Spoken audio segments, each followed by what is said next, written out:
there have been a number of scandals during the Obama administration. In fact, I think about so many that we might have lost count. But this is, in my opinion, the biggest one yet.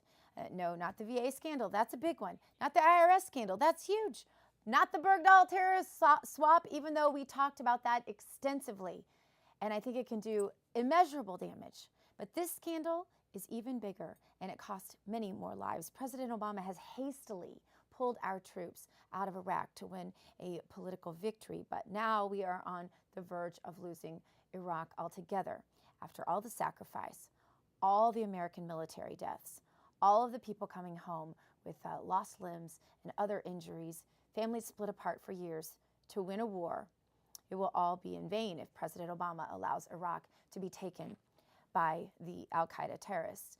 But don't worry, I'm sure the left will find some way to blame Bush or something. One young woman who is outraged that President Obama would allow these sacrifices to have been made for absolutely nothing is the founder of I Am Tomorrow, Audrea Taylor, and she joins me here in studio today. Now, I've had great conversations about this in social media, and some say, hey, this really isn't Obama's fault that Iraq refused to sign the original statement, that they weren't going to have any part of really committing to any kind of long-term political solutions rather than violent solutions. So they've regressed to what they know, and it would have happened eventually unless we left people there forever, and it's expensive, yada, yada. What say you? Yeah, I mean, President Obama's actions do speak louder than his words, though, and the way he has handled the situation in Iraq from the moment he took office has been horrifying. With the release of 5 terrorists from Guantanamo Bay, and now the release of another 12 in Afghanistan, and the way he has handled the situation in Iraq is shocking. There's been a lack of strategy and really a lack of commitment to making this transition smooth. But Audrea, most millennials will say they don't want to be out policing the world. The millennials who even consider themselves conservative on some issues tend to go a little libertarian on this and say, hey, you know what?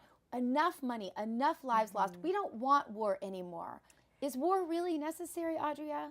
Yeah, you know, I'm not sure that the answer is more troops on the ground, additional troops, but the way he's handling it currently has been completely out of line, and the way he is dealing with the war on terrorism is shocking. So I would agree, most millennials are very apprehensive to what it would look like to continue to stay there, but at the same time, President Obama has used Iraq for political gains. And so there's a balance that needs to happen and needs to occur, and conversation and dialogue needs to be happening around this topic.